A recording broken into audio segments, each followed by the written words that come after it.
ৰাজ্যৰ লাখ লাখ জনতাৰ বাবে ডাঙৰ খবৰ গুৰুত্বপূৰ্ণ খবৰ এইবাৰ পঞ্চায়ত নিৰ্বাচন অনুষ্ঠিত নহবও পাৰে পুনৰ কৈছো নহব নেকি পঞ্চায়ত নিৰ্বাচন ডাঙৰ প্ৰশ্ন উত্থাপিত হৈছে কাৰণ আদালতৰ মজিয়াত অসহায় স্থিতি চৰকাৰৰ এই মুহূৰ্তত আমি আপোনালোকক জনাইছো যেহেতু পঞ্চায়ত নিৰ্বাচনক লৈ এটা ৰাজ্যৰ চাৰিওফালে গৰম বতাহ বলি আছে সেইটো সময়তে ডাঙৰ খবৰ আহিছে যে পঞ্চায়ত নিৰ্বাচন অনুষ্ঠিত হোৱাক লৈ এটা অনিশ্চয়তা আহি পৰিছে অনুষ্ঠিত নহবও পাৰে পঞ্চায়ত নিৰ্বাচন এই মুহূৰ্তৰ ডাঙৰ খবৰ আমি আপোনালোকক জনাইছো বিগ ব্ৰেকিং নিউজ এই মুহূৰ্তত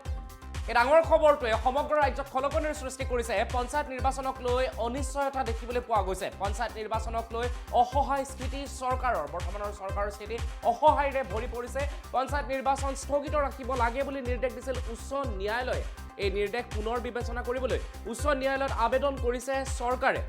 9 জানুৱাৰী পৰ্যন্ত অধিসূচনা জাৰি নকৰিবলৈ নিৰ্দেশনা দিছিল উচ্চ ন্যায়ালয়ে চৰকাৰৰ আবেদনৰ ভিত্তিত গোচৰীয় পক্ষৰ প্ৰত্যুত্তৰ দিবলৈ সময় দিলে আদালতে গোচৰীয়া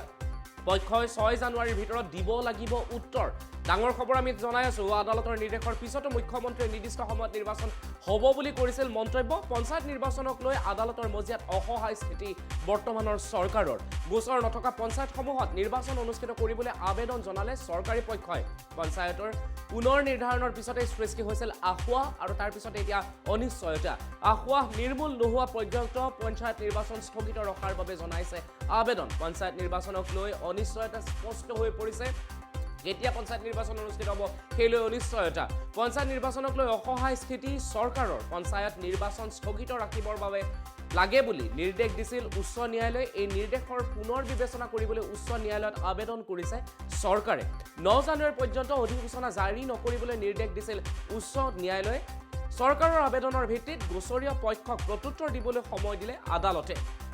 গোচৰীয়া পক্ষই 6 জানুৱাৰীৰ ভিতৰত দিব লাগিব উত্তৰ আৰু এই উত্তৰৰ বাবে অপেক্ষা কৰিব আদালতৰ নিৰ্দেশৰ পিছতো মুখ্যমন্ত্ৰীয়ে নিৰ্দিষ্ট সময়ত নিৰ্বাচন হ'ব বুলি আজি কিছুদিন আগতে মন্তব্য কৰিছিল পঞ্চায়ত নিৰ্বাচনক লৈ আদালতৰ মজিয়াত এতিয়া অসহায় স্থিতি চৰকাৰৰ আৰু সেয়া স্পষ্ট হৈ পৰিছে গোচৰ নথকা পঞ্চায়তসমূহত নিৰ্বাচন অনুষ্ঠিত কৰিবলৈ আবেদন জনালে চৰকাৰী পক্ষই পঞ্চায়ত পুনৰ নিৰ্ধাৰণৰ পিছতে সৃষ্টি হৈছিল আখুৱা আৰু এতিয়া দেখিবলৈ পোৱা গৈছে অনিশ্চয়তা আখুৱা নিৰ্মূল নোহোৱা পৰ্যন্ত পঞ্চায়ত নিৰ্বাচন স্থগিত ৰখাৰ বাবে আবেদন জনোৱা হৈছিল পঞ্চায়ত নিৰ্বাচনক লৈ এতিয়া অনিশ্চয়তা স্পষ্ট হৈ পৰিছে ৰাজ্যৰ চাৰিওফালে এতিয়া গৰম বতাহ বলিছে লাখ লাখ লোক এতিয়া পঞ্চায়তৰ নিৰ্বাচনক লৈ ব্যস্ত হৈ আছে হয়তো আপোনাৰ দৰে বহু লোকে পঞ্চায়ত নিৰ্বাচনক লৈ জল্পনা কল্পনা কৰাত ব্যস্ত হৈ আছে বহু লোকে পঞ্চায়ত নিৰ্বাচনত অৱতীৰ্ণ হ'বৰ বাবে মন মেলিছে পঞ্চায়ত নিৰ্বাচনত অৱতীৰ্ণ হ'বৰ বাবে কি কি যোগ্যতাৰ প্ৰয়োজন সেই সন্দৰ্ভত এইবাৰ জনোৱা হৈছে পঞ্চায়ত নিৰ্বাচনত অৱতীৰ্ণ হ'বৰ বাবে কেইটা সন্তানৰ পিতৃ বা মাতৃ হ'ব লাগিব লগতে কিমান পাছ হ'ব লাগিব কি কি কাগজ পত্ৰ জমা দিব লাগিব এই সকলোবোৰ আলোচনা যিটো সময়ত চলি আছে সেইটো সময়তে আদালতৰ নিৰ্দেশৰ পিছতো মুখ্যমন্ত্ৰী নিৰ্দিষ্ট সময়ত পঞ্চায়ত নিৰ্বাচন অনুষ্ঠিত হ'ব বুলিও কৈছিল এটা পঞ্চায়ত নিৰ্বাচনক লৈ আদালতৰ মজিয়াত অসহায় স্থিতি চৰকাৰৰ অনিশ্চয়তাৰ মাজত সোমাই পৰিছে অসমৰ পঞ্চায়ত নিৰ্বাচন গোচৰ নথকা পঞ্চায়তসমূহত নিৰ্বাচন অনুষ্ঠিত কৰিবৰ বাবে চৰকাৰে আবেদন জনাইছিল পঞ্চায়ত পুনৰ নিৰ্ধাৰণৰ পিছতে সৃষ্টি হৈছিল আখুৱা আৰু এই আখুৱা এতিয়া লাহে লাহে অনিশ্চয়তালৈ ৰূপান্তৰিত হৈছে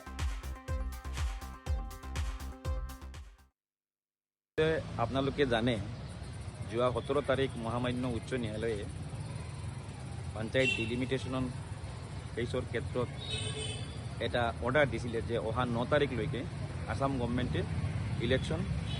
ডিক্লেয়াৰ কৰিব নোৱাৰে নটিফিকেশ্যন জাৰি কৰিব নোৱাৰে ইয়াৰ মাজতে আসাম গভৰ্ণমেণ্টে এটা মিছচেলেনিয়াছ কেছ ফাইল কৰিছে যোৱা 28 তাৰিখ যে এই অৰ্ডাৰটো যিটো দিছে কোৰ্টে এইটো অৰ্ডাৰটো মডিফাই বা চেঞ্জ কৰাৰ কাৰণে that is election to পাতিব দিব কাৰণে আলটিমেটলি আৰ্গুমেণ্টৰ টাইমত আসাম গভৰ্ণমেণ্টে এইটোৱে প্ৰেয়াৰ কৰিলে যে যিবিলাক এৰিয়াত কেছ হৈছে এইবিলাক এৰিয়া বাদ দি পেলাই বাকীকেইটা এৰিয়াত ইলেকশ্যনটো পাতিব দিব লাগে তে কেছটো যিটো মিছ কেছ ফাইল কৰিছে এই মিছ কেছটোৰ কপি 10-12টা কেছ হৈছে তাৰ মাজত এজনে মাত্ৰ পাইছিলে বাকী কোনেও পোৱা নাছিলে যেনেকৈ আমিও পোৱা নাই কপি আমি কোৰ্টৰ তাতে প্ৰেয়াৰ কৰিছোঁ যে ঠিক আছে আমাক কপিটো দিয়া হওক আমি কপিটো পাই আমি পঢ়ি চাব লাগে যে যদি গোটেই বাকী এৰিয়াত যদি ইলেকশ্যন ডিক্লেয়াৰ কৰিলে আমাৰ যিবিলাক ইয়াত কেছ কৰিছোঁ সেইবিলাকত ইম্পেক্ট আহিব নেকি কোনো ক্ষতি হ'ব নেকি এনেকুৱা হ'ব নেকি যে পিছত এইবিলাক কেছে বেকাৰ হৈ যাব কাৰণ কিছুমান জিপি আঞ্চলিক পঞ্চায়ত বা ZPC-বিলাক ইয়াতে কমপ্লেইনৰ ভিতৰত আছে, কেছৰ ভিতৰত আছে, সেইবিলাক যদি কোৰ্টে এলাও কৰে আৰু মডিফাই কৰে, চেঞ্জ কৰে, তে নেচাৰেলি গোটেই ডিষ্ট্ৰিক্টটো ইম্পেক্ট হৈ যাব। গোটেই ডিষ্ট্ৰিক্টটো ইম্পেক্ট হৈ যাব। সেইবিলাক আমি অলপ চাৰি চাই আমি অহা সোমবাৰে কোৰ্টক জনাম। তাৰ কাৰণে কোৰ্টে, মহামান্য কোৰ্টে অহা সোমবাৰে আকৌ ডেটটো ফিক্স কৰিছে। আমাৰ পক্ষও শুনিব আৰু অসম চৰকাৰৰ পক্ষও শুনি এইটো ক্ষেত্ৰত এটা সিদ্ধান্ত ল'ব। আচলতে আপোনালোকে জানে, যোৱা 17 তাৰিখ মহামান্য উচ্চ ন্যায়ালয়ে পঞ্চায়ত ডিলিমিটেশ্যন কেছৰ ক্ষেত্ৰত এটা অৰ্ডাৰ দিছিলে যে অহা 9 তাৰিখলৈকে আসাম গভৰ্ণমেণ্টে ইলেকশ্যন ডিক্লেয়াৰ কৰিব নোৱাৰে, নটিফিকেশ্যন জাৰি কৰিব নোৱাৰে। ইয়াৰ মাজতে আসাম গভৰ্ণমেণ্টে এটা মিছচেলেনিয়াছ কেছ ফাইল কৰিছে যোৱা 28 তাৰিখ, যে এই অৰ্ডাৰটো যিটো দিছে কোৰ্টে, এইটো অৰ্ডাৰটো মডিফাই বা চেঞ্জ কৰাৰ কাৰণে, ডেট ইজ ইলেকশ্যনটো পাতিব দিবৰ কাৰণে। আল্টিমেটলি আৰ্গুমেণ্টৰ টাইমত আসাম গভৰ্ণমেণ্টে এইটোৱে প্ৰেয়াৰ কৰিলে যে যিবিলাক এৰিয়াত কেছ হৈছে এইবিলাক এৰিয়া বাদ দি পেলাই বাকীকেইটা এৰিয়াত ইলেকশ্যনটো পাতিব দিব লাগে। তে কেছটো যিটো মিছ কেছ ফাইল কৰিছে, এই মিছ কেছটোৰ কপি 10-12টা কেছ হৈছে, তাৰ মাজত এজনে মাত্ৰ পাইছিলে, বাকী কোনেও পোৱা নাছিলে, যেনেকুৱা আমিও পোৱা নাই কপি। আমি কোৰ্টৰ তাতে প্ৰেয়াৰ কৰিছোঁ যে ঠিক আছে,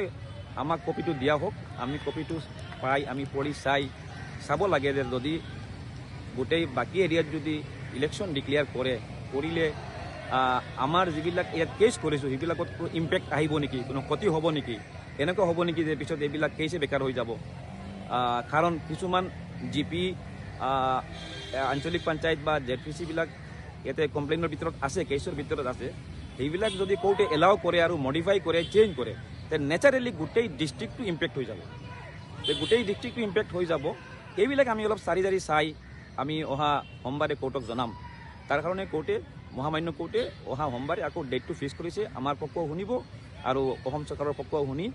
এইটো ক্ষেত্ৰত এটা সিদ্ধান্ত ল'ব। আচলতে